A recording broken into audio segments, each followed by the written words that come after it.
Super, super, super, super, super. Whew. Grand Rising, Grand Rising, Grand Rising, Grand Rising. I am making me some coffee. I don't have no business drinking no coffee this time of night, but this is what I'm about to do.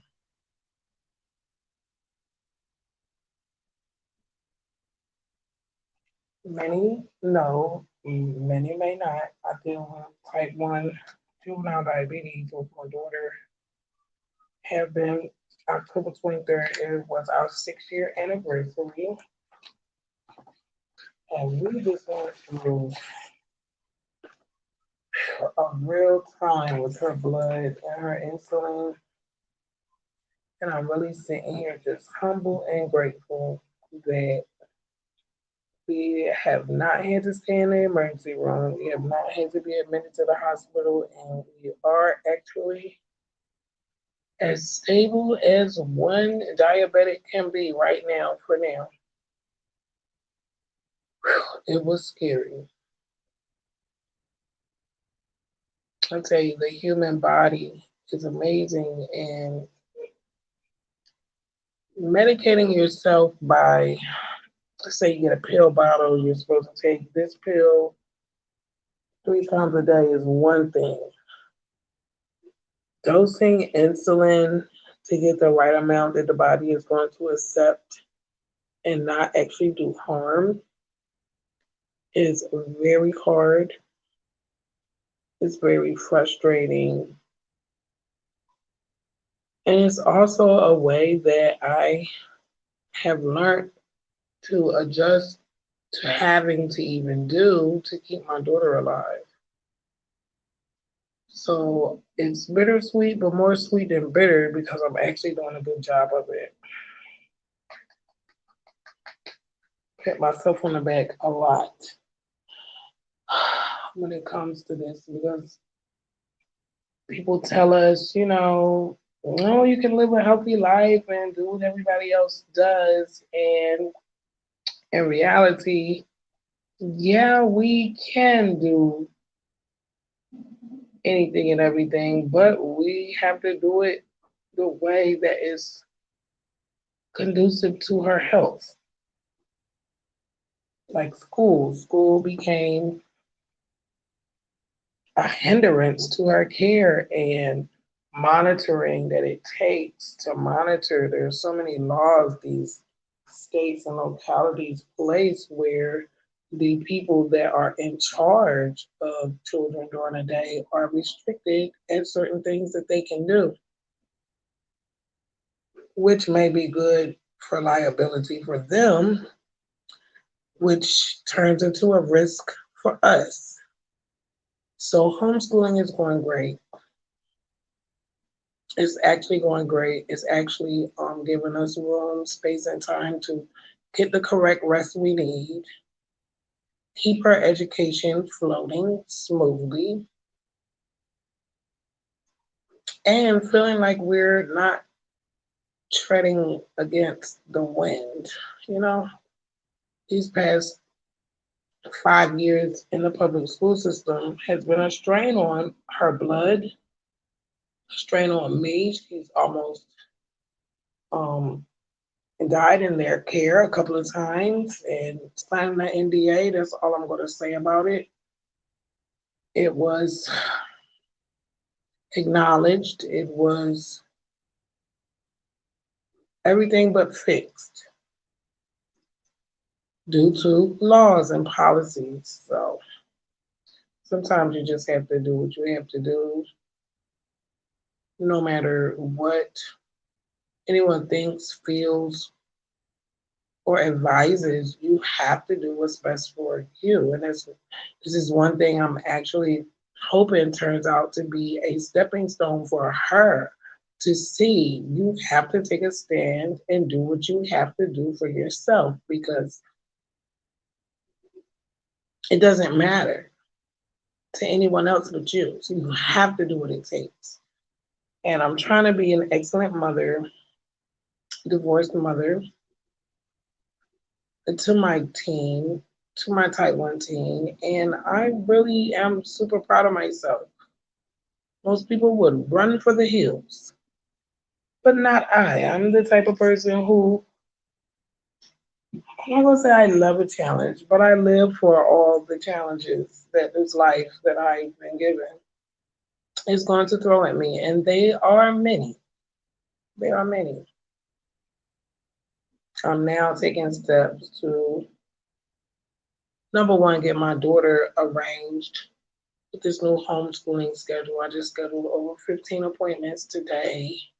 I have organized her first quarterly report, which is due in about another 8 days. I'm getting more organized with her first, then me. My self care went out the door. My self care went out the door. I had so much, I want to say remember. I don't know why this word is so, it's the word, the re and the member. I had so much remembering to do, not in the sense of remembering something that I knew, but in the sense of I am part of a bigger puzzle and I'm looking for all of the pieces. Simply because something is pushing me that's bigger than me. It's hard for me to explain this and put this into words. And I was just talking to my cousin. Thank you, cousin, for listening to me and hearing me and understanding me. And after talking to her, I actually realized we are kind of in a similar situation, not the same, but similar. So it kind of felt good to hear her output on this situation that I'm dealing with. Moving forward with the truth for me is going to be an ongoing process, I believe, for the rest of my life.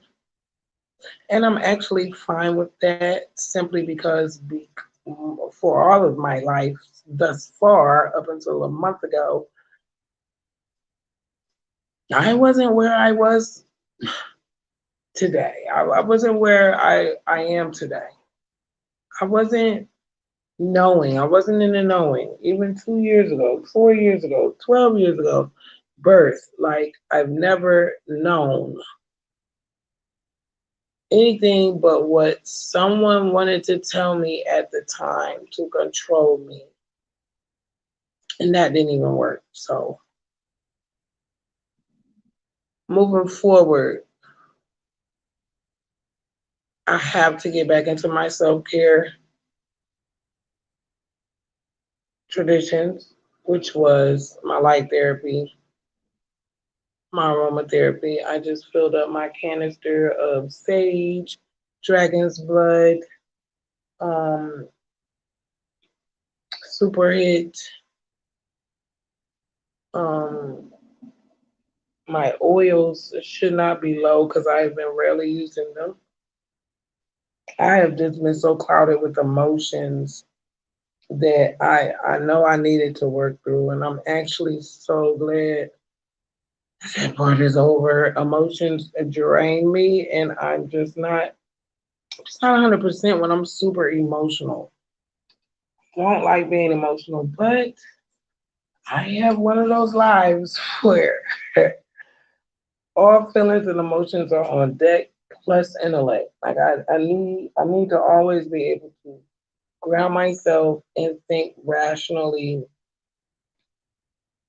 simply because I'm caring for someone whose life is in the balance of every dose of insulin that I choose to administer. And that is a heavy weight enough.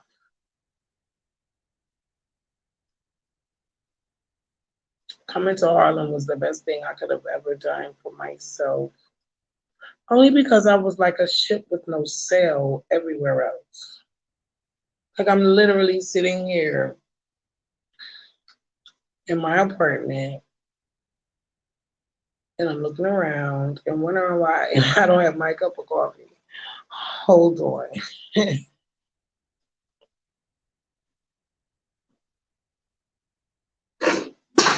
Oh God, I'm really my oh, smell you. Oh, lovely.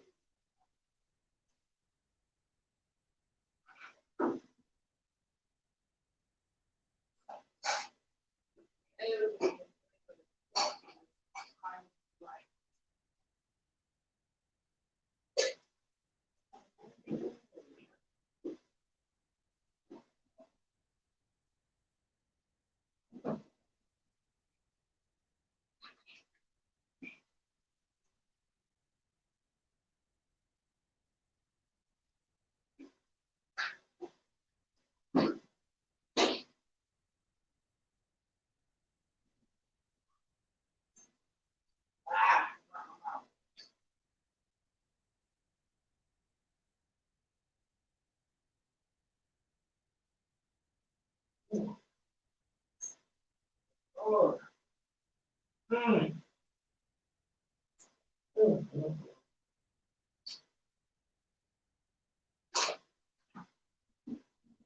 Clearly, the coffee gods have visited me and blessed me with a gift. I had found some coffee made out of Brooklyn. I'm always trying to buy new things that aren't always, you know, name brand. I like to buy local. I'm in Harlem. Like, are you serious? Like, this is the shopping mecca. It's a shopping mecca. 125th. Ugh, it's so hard for me to walk towards 125th without cash in my pocket, but I force myself to do it because if I don't, child, me and Gina will be outside on the streets. Like, I pay my bills in advance, to be honest. I'm never, ever, ever going back. Never going back. I came so far. Actually, moving forward, this is the month that I oh my goodness, I have to tell my sister, my Harlem sister this. This is the month that me and Gina moved in here. So this year we will be here a whole year. And it's so ironic. My sister just moved into her place up the street today. We love you, sis. I'm popping up on her tomorrow. I don't know when I'm going to take her. I'm probably going to try to take her a plant or something.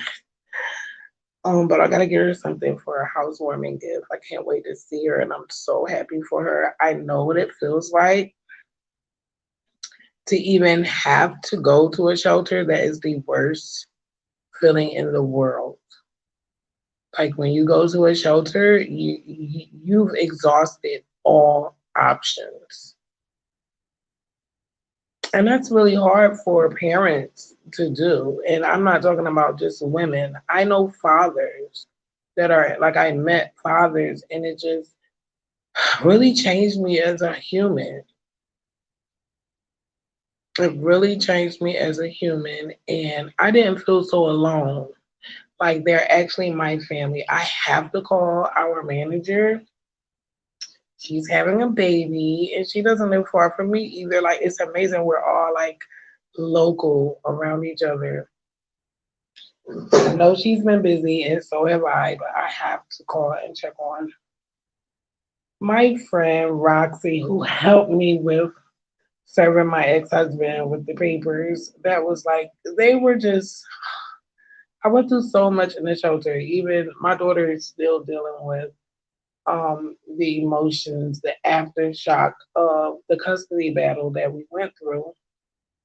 And it just really is what it is. I'm not one to throw stones. I'm one that fights for me, but I'm not one to throw stones. Every day I try to wake up and reset. Even if I'm dealing with baggage, I try to reset every day. Last month I get an F. It was hard, but it was just something that I had to go through, something that I wish I could have went through years ago. But I'm really proud of myself of how I'm handling everything.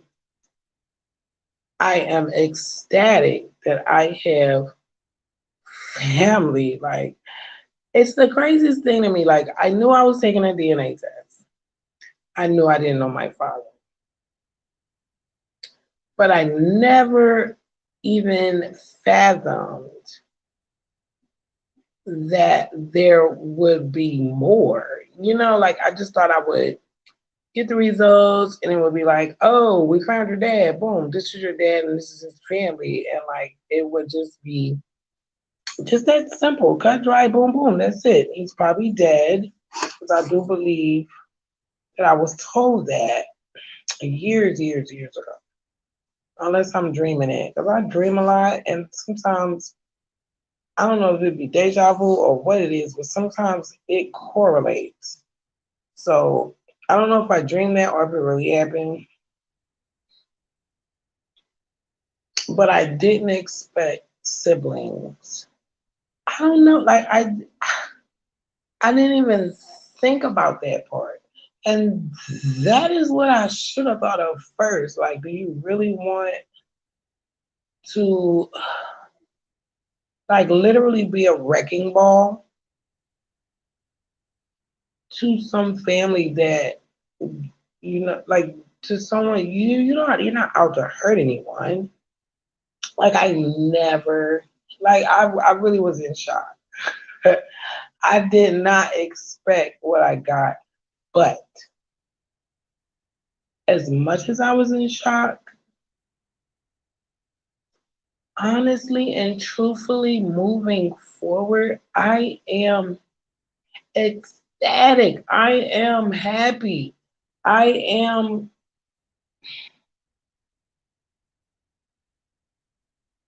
I'm just blessed. And I really don't like using that word since I looked up the etymology, but baby, how many of my family members on both sides have been a blood sacrifice to this nation? How many? Sometimes I use that word in confidence simply because I know there's bloodshed on this land from my family in the name of this nation or its laws and its policies. this puzzle has grown from the outside in. It's the weirdest thing to me. I I knew something was wrong with America, so I started looking at like what happened to the so-called blacks. Like what the hell? Like every story, every freedom fighter, every bomb. Like I don't understand. Like what is going on? So the more you dig, the more you dig, the more you dig. I fell in the rabbit hole. I'm all the way in there. There's no rabbit coming down this tube because I done fell inside the rabbit hole and I found myself in there. I found everybody in there. It's just so amazing how you want to bury something so bad. Like they want to bury our identity so bad to the point where the spirit of our identities can't even be hidden anymore. It can only be rebuked. Now I can sit here and give up the story that my family has given me. I won't do that yet. Simply because I'm gonna go from the outside in. I'm not gonna go from the inside out because at the end of the day, I knew nothing about this information until a couple of months ago. We're going from the outside in, moving forward. Oh, I knew this. I knew this when I got on my tree that I'm legally bound to. And my mother was born in 1914 and my dad was born in 1899. When I could not find one link to an slave ship or Africa, I wanted to know what was going on. Why did these people own land and plantations on top of that? Hmm. So the more you dig, you just find out stuff. And it's not even spoken. You can see it in the documents. And then I said, well, okay, this is their bloodline. This is not my bloodline. I'm gonna find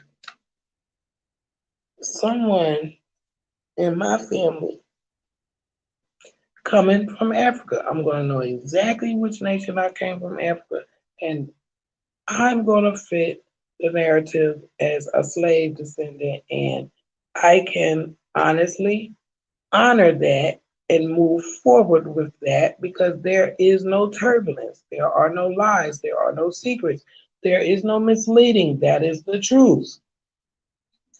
That would have been easy. Well, I'm still waiting for at least one person alive today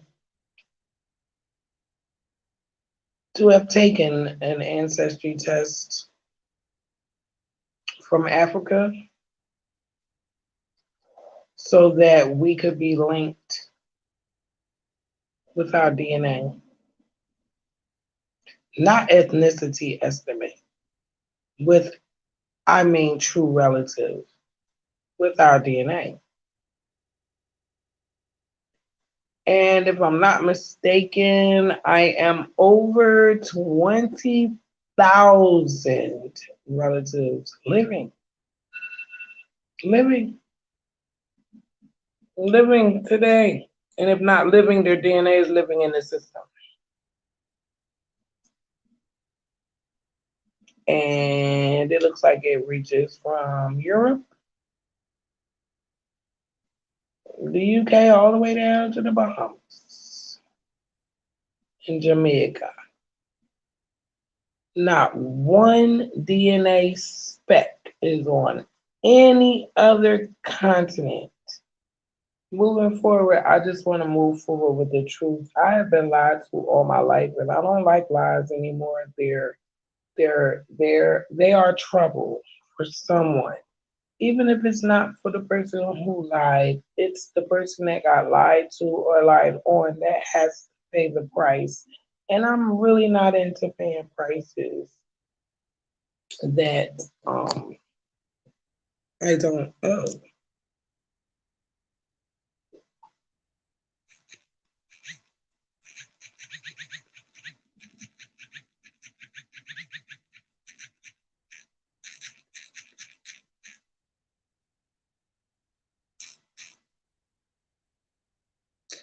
But I didn't know that would make a noise. In the concourse, man assaulted. I tell you, it's so much crime. It makes no sense. Like my citizen app goes off all day long. Like I literally plan my trips around that. Or I miss being focused.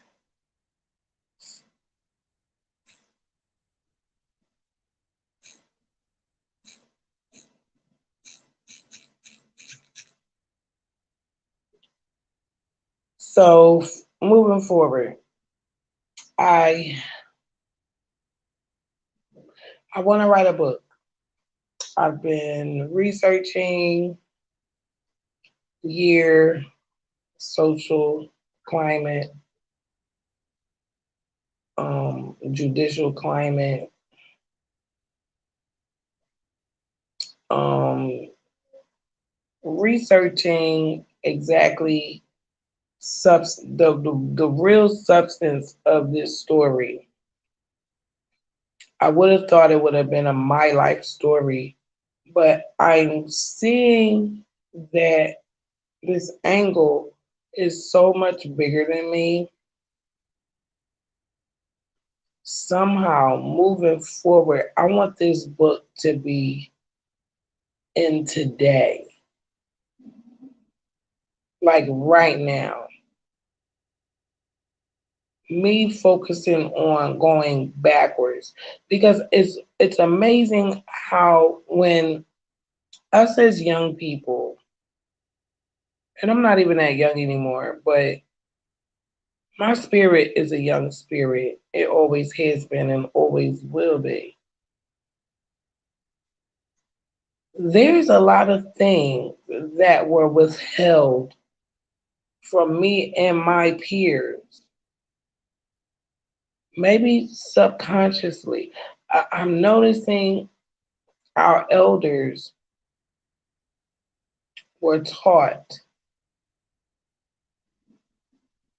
that children had no feelings, and like my niece reminds me of what was that, to be seen and not heard. And when she said that to me, it was so foreign but so familiar. That was so long ago, but it was a real dynamic in my household.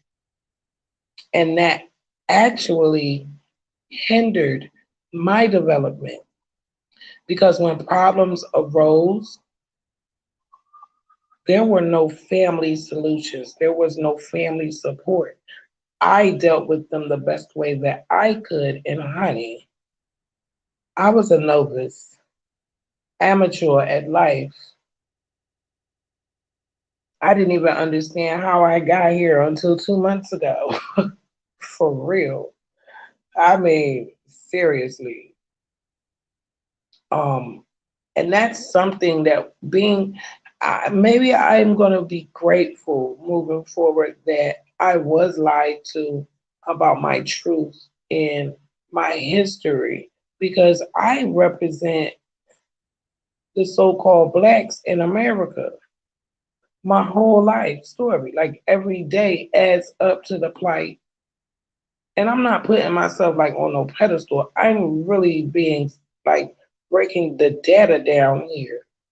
I was lied to. I was told I was someone that I wasn't. I was not giving my truth, and that in turn actually harmed me.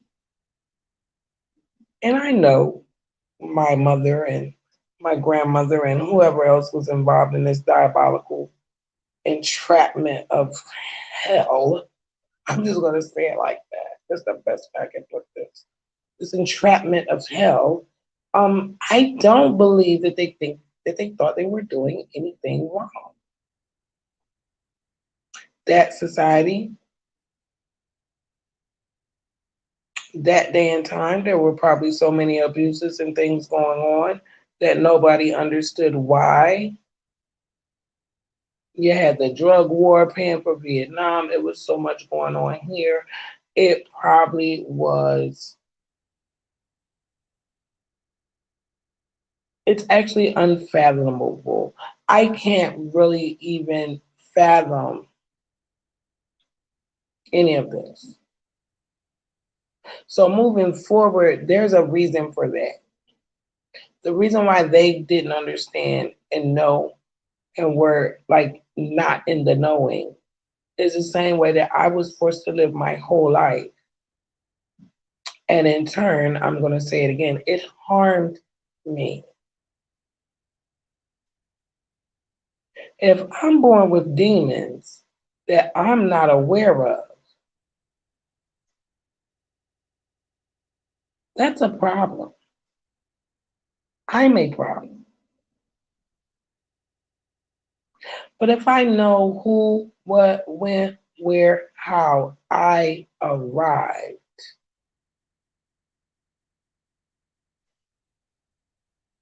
especially being displaced to another family, you already know that you don't belong.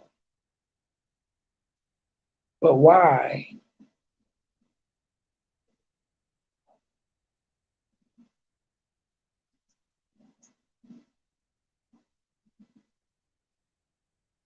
Moving forward, I'm grateful today. I want to give some love, sending love to my sister's heart right now. I won't say her name. She knows who she is. My actual sister, 99.95% my sister. We share a parent. I am honored to be her baby sister. I am in love with her. I literally begged my mom to go adopt somebody's daughter. I'm like, I want a sister. I know I got a brother, and then my brother was murdered, and that like shattered me because I was like, that was the only sibling experience that I ever had, and it was so short. He died when I was 18. He died in 97. 90, he was 20. 98, I was, in 1998, I was 17. No, it's 19. Yeah, in 99, I would have been 20, right. I was 19 years old. I was 18 when he got murdered. And I have an adopted brother. Like, nobody knows this. He's older than me, too. But I don't know. It's like he's actually their blood, my mom's blood. So I guess I'm a little different. I'm the oddball. I'm the odd one out. Moving forward, I am finally at peace. I don't feel like the oddball out anymore. And I still love my adopted family. I still do not get along with the ones that I will never get along with. I now have a understanding of them all because I was able to see their history. I was able to see what they came from. I was able to see what their ancestors that came before them did and were, who they were. So today I can look at them and not resent them as I did when I was younger because I understand we are not the same people. We came from different walks of this life on this planet. I came from fighters,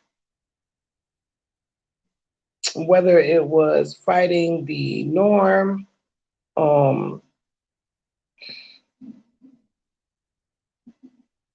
fighting for themselves. Um, I came from struggle. I didn't come from plantations. I didn't come from richness. I didn't come from the recognized nations. I'm one of the others. And I always was sure of that. I was always sure of it. But I wanted to know, I'm like, okay, I want to take this DNA test and it's going to tell me I'm from Africa and me and Gina is out.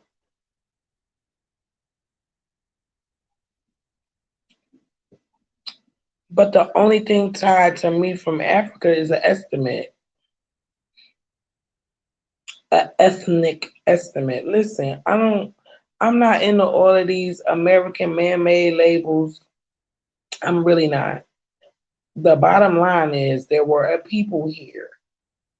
They were all put in one box.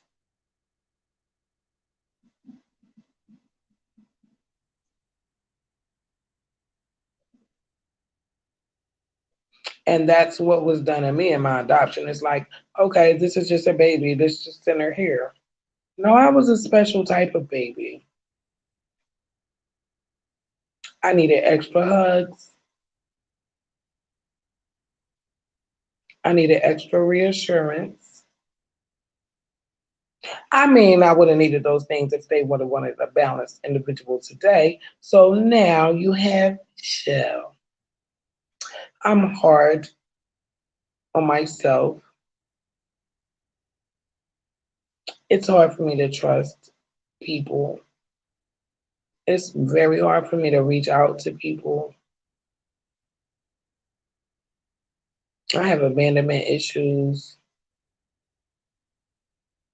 Moving forward, I accept all of those. I'm supposed to have these issues. You don't get these issues just from, walking down the street in the sunlight. You get these issues from making it through hella storms. I'm a warrior for my daughter. I'm a warrior for myself. Now I understand exactly what the fight is. Before I was like a ship without a sail. I had no idea what was going on here. I don't think my mother did either. I think her mother may have, but during those times when they were just hanging blacks, I'm pretty sure, I mean, we can all say what we would have done back then, but at the end of the day, you would have done what you would have had to do for yourself.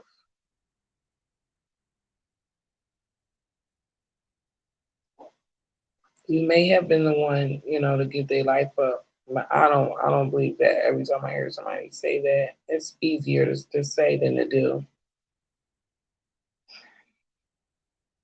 Moving forward with the facts, me and Gino are going to be fine with those that love us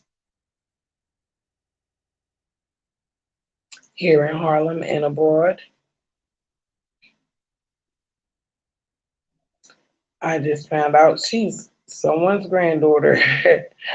It's just, I'm still in shock, still. But there is a happiness that I have because I don't have to look anymore.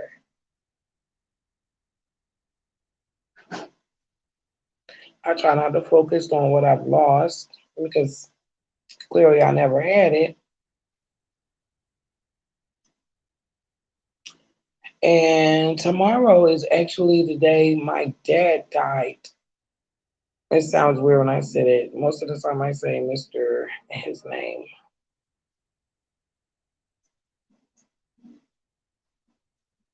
And I was wrestling with this like, what do I do? Do I ignore the fact that I know? now that I know, or do I cuss and scream and holler, or do I buy a candle, one for me and one for Gina, and do I just say some words? Nice to meet you. I'm your daughter. If you didn't know, you know now. Light a candle. I don't know. I'm being smart. Of course, I'm not going to say that like that, but who knows? I don't really know what to do with this, but I feel like I'm going to light a one day memorial candle. It's more about me. This is about me. This is a lighting a candle in honor of knowing.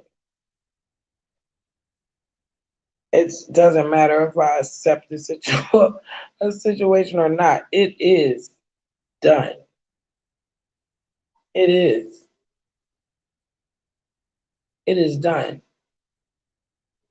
No one can change anything. No one can take their part in this back. No one. They're all dead. And my mom is like she's dead inside to me. Like the connection, I don't I didn't say that right. It's like she's dead inside when it comes to me. The connection is it's where it's where it is. And I understand simply because if I had known these things and people had been honest with me years ago, I wouldn't have been so abrasive, wanting to know my truth. It was the hardest thing being me and being told that I just was a crack baby. Like, what? How do you tell a kid that?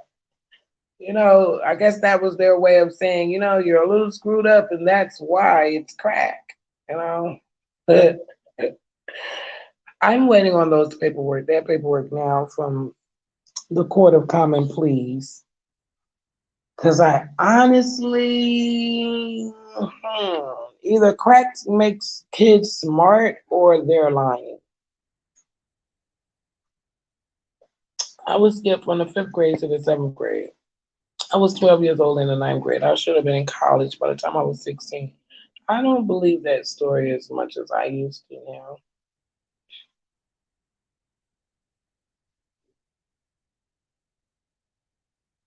I used to tell people that. I wanted to say no, like I really embraced that. Um, something else. But I wasn't too smart because if I had known, it's something else. It's something else. This whole situation is something else. And moving forward, I'm moving forward with my truth, and that's something that no one was willing to give me. And I'm proud that I actually did it because I wasn't going to do it. I was never going to spit in that tube simply because there was a fear attached to it, and I can't even explain it to this day. And maybe the truth is what I was scared of.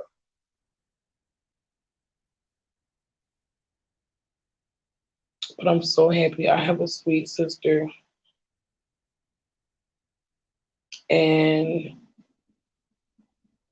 honestly, the first time I like saw her, I mean, even thinking about it, I almost get teary eyed. It's like it's like that time when I met my mom and them. Like I just was like all my life growing up until I was 19 years old, I never saw anyone that looked like me. I mean, they call me ugly, they call me black, and then it just was they call me black stallion. Like I had went through so much because I just stuck out. Like if it had been at least three people that looked like me, I probably wouldn't have had such a hard time with these people. But I just stuck out. I remember whose little girl is that? Where you get that little girl from? You hear stuff like children weren't supposed to be seen, and I heard, but like, damn, I heard everything y'all said. I wish the adults would have been seen, and I heard too. Shit, I heard a lot of stuff that really, really, like, it still affects me to this day. I don't. I'm talking about it a lot, and I feel good even bringing this up on the block, but it took me a while to like love myself. I wasn't light skinned enough. I just wasn't. I just always felt like I wasn't enough to match these people. I didn't have their boastful, like not boastful, but it's like, when you come from money and land, you walk and talk different and you treat people different. And it's a lot. But you know what? Moving forward, the fact that I made it through this and it didn't break me, the fact that I went through all of this before the DNA test, and the DNA test ain't drive me crazy. Oh, I'm stronger than 100 horses.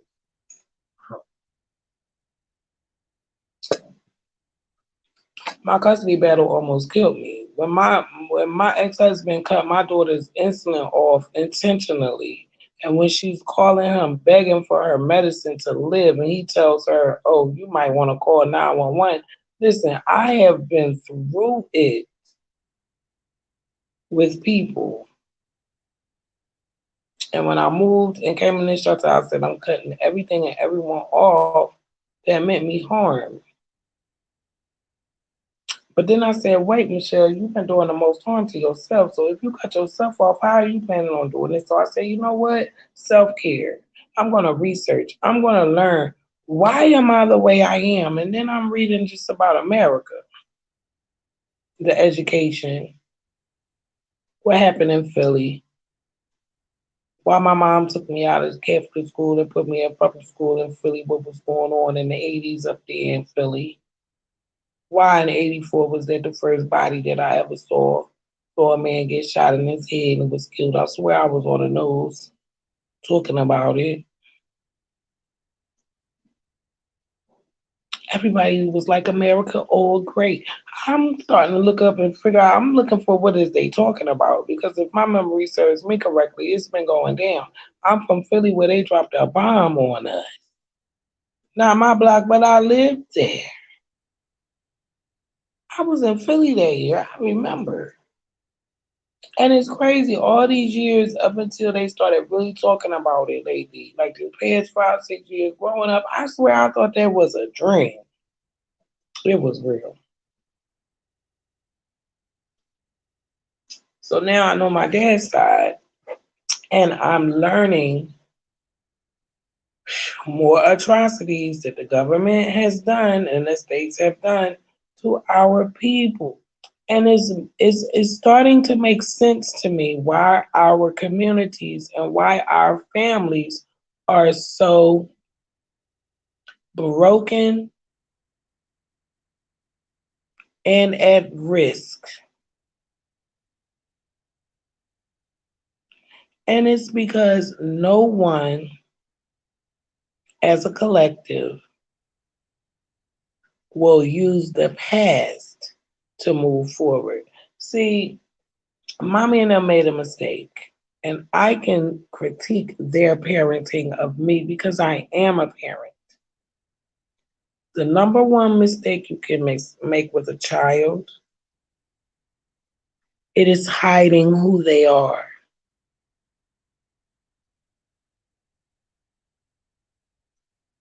That's a mistake.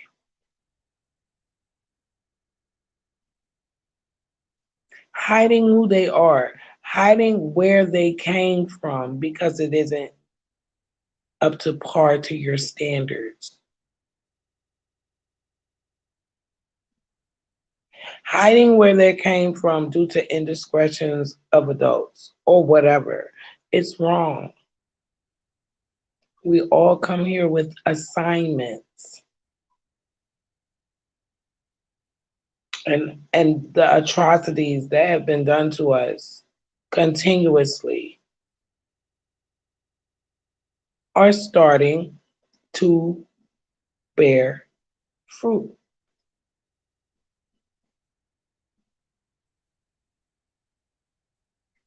and those fruits are bitter. They are not sweet. I could have been a young advocate growing up in my community with my story and my truth. Instead,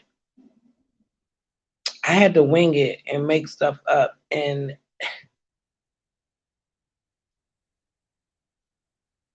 you know, there was no other story that would align with my assignment but the truth. I have been a ship without a sail because no one would tell me the truth.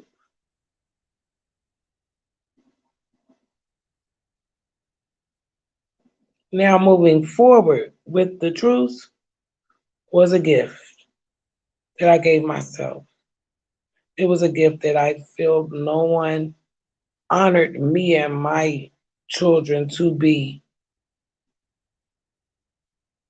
No one honored me enough to gift me the truth of myself. No one saw me crying out. No one saw me drinking at 12 and said, something's wrong. Let me help this child.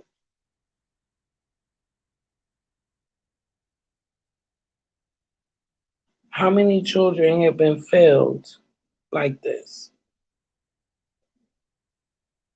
How many children will be failed like this? What I can say, none of mine will. I talk to my daughter. I share stories and experiences with my daughter for her to understand, number one, who her mother is and what she's been through, and number two, I'm giving her a blueprint on how to overcome anything, everything. Every struggle is not a punishment. I did not know that until now. Every struggle is not a punishment. Every struggle is not a life sentence.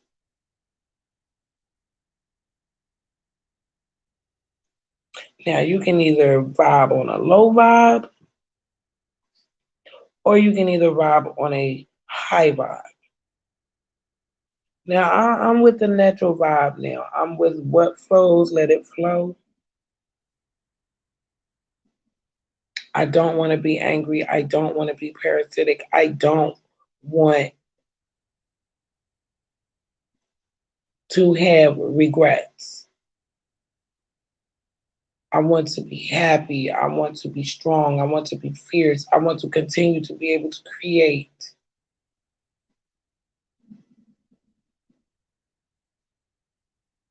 Moving forward with my truth, this is what I'm going to be able to do. How can I make waves? How can I write songs? How can I write books on false truths? I never imagined that I would know my truth. I didn't expect anything to come up from this DNA test. I thought my dad was dead and gone a long time ago. He didn't have no kids, and if he did, they were dead and gone. It's like I never imagined this. And as hurt as I was when I learned about all of this, as hurt as I am when I think about my mom, and I just think about, how she must feel when she even looks at me, like that tornness, like I know she loves me. She proved that, but it just hurts her. And I never understood her until now. And it's just, oh, it's bittersweet. But I can't beat myself up anymore. And for Gosh, she's been in Minnesota over 12 years. I haven't seen her face. For 12 years, I beat myself up because I couldn't understand what was wrong with me. What was wrong with me and my baby? Like, what was wrong with us? But now, moving forward with the truth, I don't have to beat myself up about something I don't understand because now the truth is helping me understand clearly. Clearly. And that is all I ever wanted. I wanted a clear view. I want to thank you for tuning in to me, Shell from the Block, honey. And my name, it just gives me chills when I say it. Shell from the Block is profound in itself. This name came to me 4 years ago when I started my lives on No One to Tell when I started my first book. And it is so crazy that I chose those 4 words, Shell from the Block. And it fits. It really fits. I'm never letting it go. This is BlockCast episode number 23. I want to send peace and light to and you. Good morning, good afternoon, good evening, good night, or just good, all of that. Whatever time you're tuning in. It's 11:12. It was just 11:11, and I was just smiling. My daughter's blood is going on up, moving on up the mountain. We did a low ratio for her food coverage, and it wasn't good. But guess what? Moving forward, tomorrow at this time we'll go stronger, and it'll do better until we hit the right one. Every day we're moving forward. And it's so amazing that I have the feat of managing my daughter's blood levels since she has this vaccine injury. Excuse me. Um, I was just validated today when my cousin told me where my daughter's illness came from. And I've been saying this for 4 years, 5 years now, and no one would listen to me. And it was just, oh, what happened? My bad. It was, why did you do that?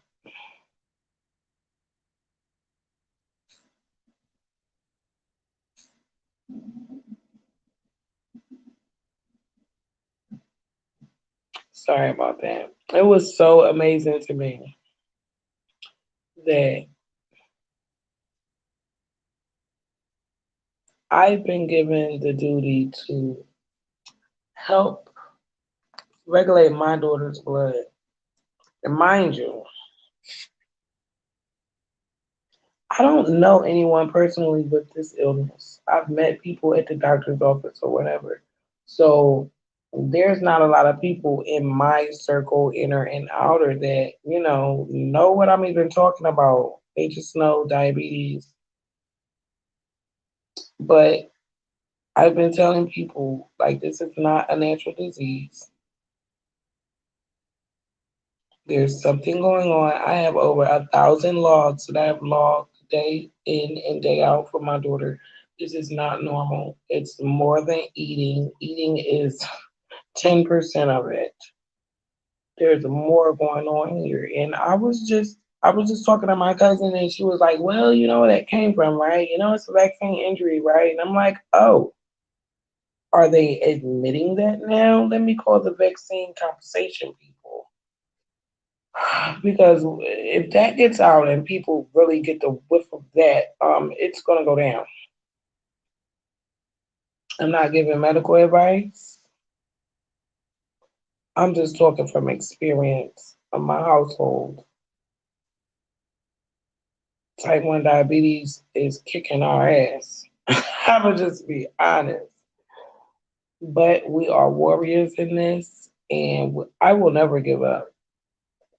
Even when I'm dead and gone, I'm gonna try my best to come help my baby with her blood. I will never give up. I just don't have that in my in my spirit, and I'm trying to inject that same fierceness into her because I want her to live. Moving forward, me and my daughter are alive because we were supposed to be here, and I'm grateful for my life as I know it today.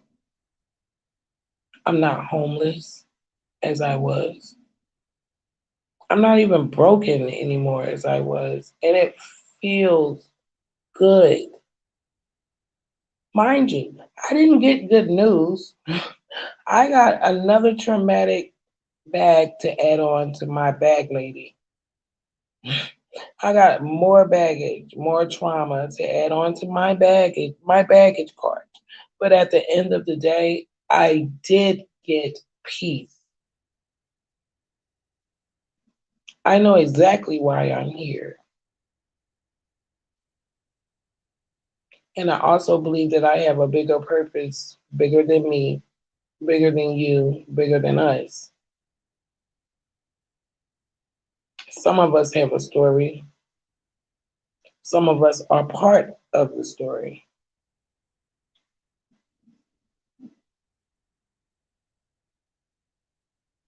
Moving forward, I want to keep growing. I want to love my family, the family I've known all my life, and the family I've been connected to unknowingly all my life. I'm so honored to have a sister. It's like she's the only person going on my obituary. I, it's just, I love her. I want the whole world to know. I actually have more than one sister. And not to be a weirdo, I actually love them both. I'm connected to one though. The other one said that I scrolled on Ancestry and picked the dad. That's what she told me. I didn't let her hear me cry, but I freaking cried. I was like, what kind of person? Like, okay, I'm very outspoken and I'm very blunt, but I don't believe that if someone had called me and told me, like, I think that you're my sister, I think your dad is my dad. I don't think I would have ever told anybody something like that because if a grown woman is calling you and telling you, listen, I took a DNA test and they're saying like we're kin, why would I want to traumatize this person? But we're all different types of people. I even forgive her because at the end of the day, we're siblings. But she better watch me because mm, I've just had enough of people in their crap. I'm not gonna lie. I do have self discipline and I do read, but at the end of the day, I will read you too because respect goes a long way with me. And I've always had to fight for myself and stand up for myself. Even when I didn't stand up for myself, there was always room for me to stand up for myself. And the older I got and the more tougher situations that I got in, I started doing just that because I knew like no one else was going to do it.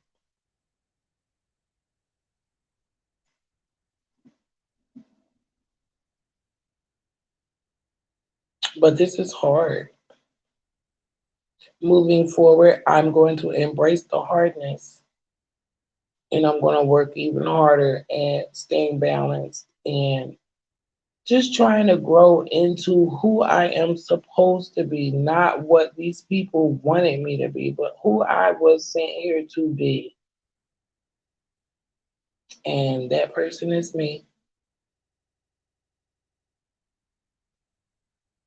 And it feels good to finally know. Like, what if I had died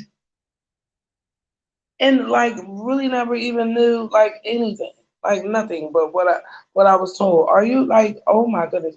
I'd have been like, well, I was just a crack baby, so I didn't have an assignment.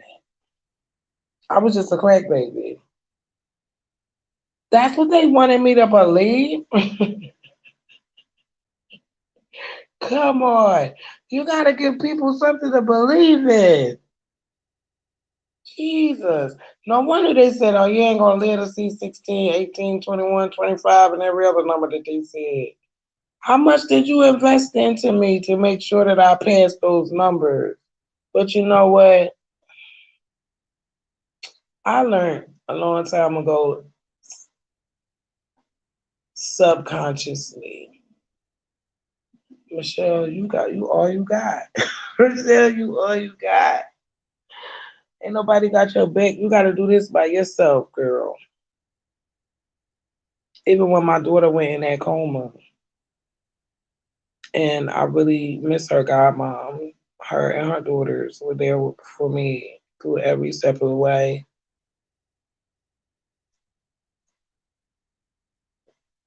That was hard for me to have to go through without like my family. Like no family came to the hospital at all. But moving forward, I know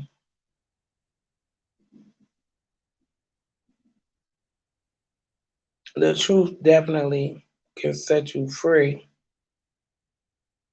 as long as you can handle the truth. Some people may hear me and they're like, how are you celebrating this? What is wrong with you? What about your mom? Listen,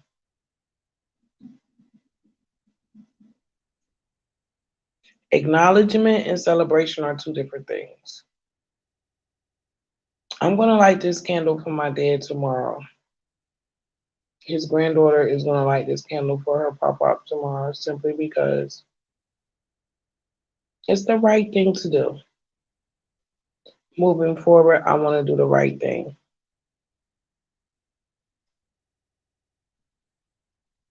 I won't forget any of this ever. I don't even think that's possible. Now I look in the mirror and it's so different, and there's so many emotions attached to this new realization that I'm taking it one moment at a time. I appreciate everyone who has called me, texted me, came here, um, just really shown me and my daughter support. I want to thank the Naomi Berry Center in New York City, Washington Heights. I want to thank their staff for supporting us both through this and her diabetes treatments and the ups and downs that we go through every week. Their support is a lifeline for us both. My friends and my family that are close to me and check on me and allow me to check on you, you guys are also a very important lifeline to me and my daughter.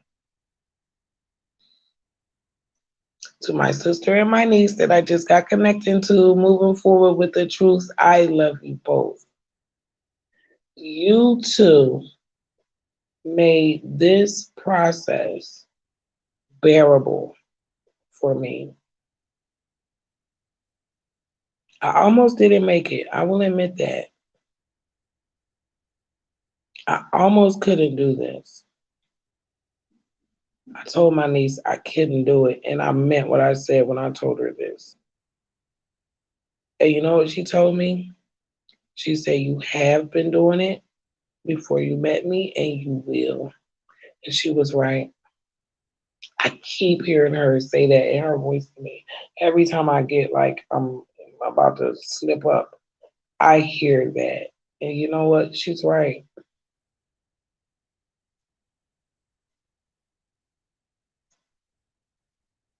I can't say I would have been better without knowing this information as heavy and as hard as it hit me in the throat. It throat punched me. Like this punched me in my throat. And as heavy and as hurtful as it is, I don't expect anyone to understand this. It's horrible to me as a mother, as a daughter. But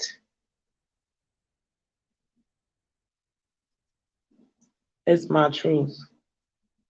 And the only way to move forward is to move forward with the truth. Hold my head up, be proud. And as hard as it is for me to even say that, it's going to be even harder for me to do it, but I know it's doable. I have strength, and I have a strength that I don't even think has been measured yet. I'm surprising myself every day. I wake up and I put my lights on, I put my music on. I, and I ain't gonna lie, some days I'll get a plan and I don't even touch nothing I was supposed to do. I just barely get by. The other day, I just wanted to lay in the bed,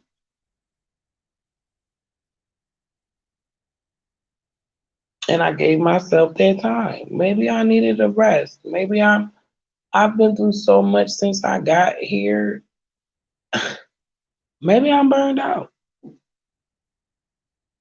I'm a caregiver to a patient. And maybe I need rest. So I say, you know what? I'm not doing anything today. Moving forward with my truth, I will take it as it comes. I will take each emotion, I will take each step as it comes. Now I'm waiting on my birth records and any records that Pennsylvania has about my adoption. I may get more upsetting news with this. Guess what? Whatever I learn, it will be my truth, and I will move forward with my truth. I'm proud of myself. I want to thank you guys again for checking in on the block. If you have any comments, questions, experiences you want to share, please do not hesitate to drop them in the comments. I try my best to respond to each and every one of you. Not knowing my truth was worse than anything that could have ever been done to me besides killing me.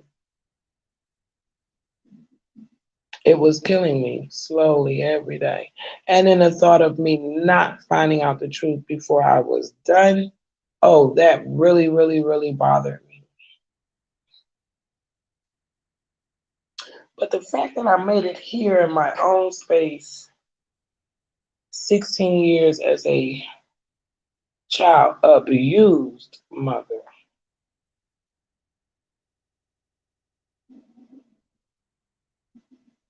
I can honestly say I am not a ship without a sail anymore. I've got a strong sail and I'm ready to weather any storms on the way. And I'm actually strong enough to carry my truth.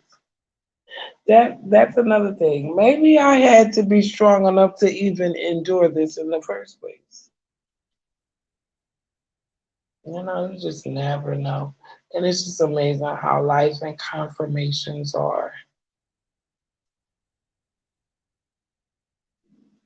For the past 16 years, I have indirectly celebrated my dad's birthday through my daughter's birthday.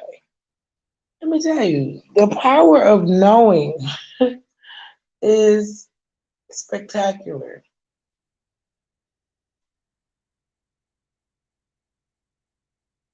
Get over it, they say. Get over it.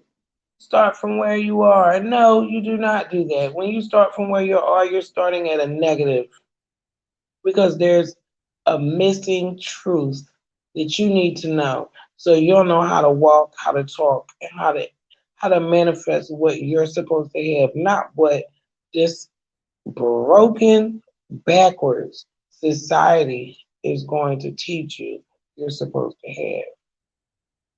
You're not supposed to have no dreams except for overcoming slavery.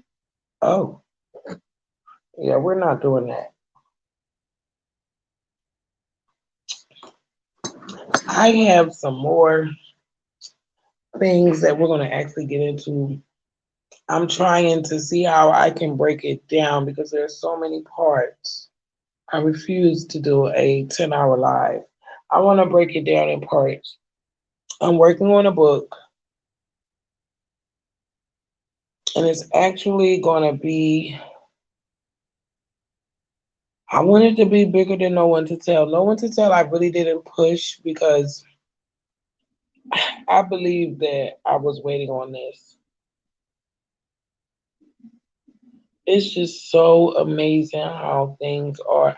I have been creating and working on things for so long. Like for this to happen now, like it just seems like everything happened when it was supposed to happen.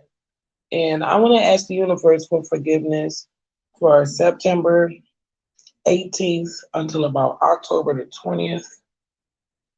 I believe I cussed so much. The spirits heard me. I wanna just put my apologies out there to the universe. But then again, no, I do not apologize for feeling the way I felt, for feeling betrayed, for feeling embarrassed, for feeling lied to. I forgive me. I do not take that back. 'Cause those were valid feelings that I'm still trying to get over. If we are connected to our parents and our parents' parents and our parents' parents' parents, why is this occupying nation, along with our own elders, why are they so convinced that we should ignore and get over what destroyed our families in the first place if we are remnants of them? That makes zero sense to me, and I'm not going for it. Again, I want to thank you for joining me on the block. We're going to do another episode, hopefully this weekend. I'm sending peace and love to you. Please be safe. Please be aware. And this is Chele, the Type 1 Mom. Yes, my title is definitely the Type 1 Mom because I do this in my sleep. And I'm signing out. Peace and love.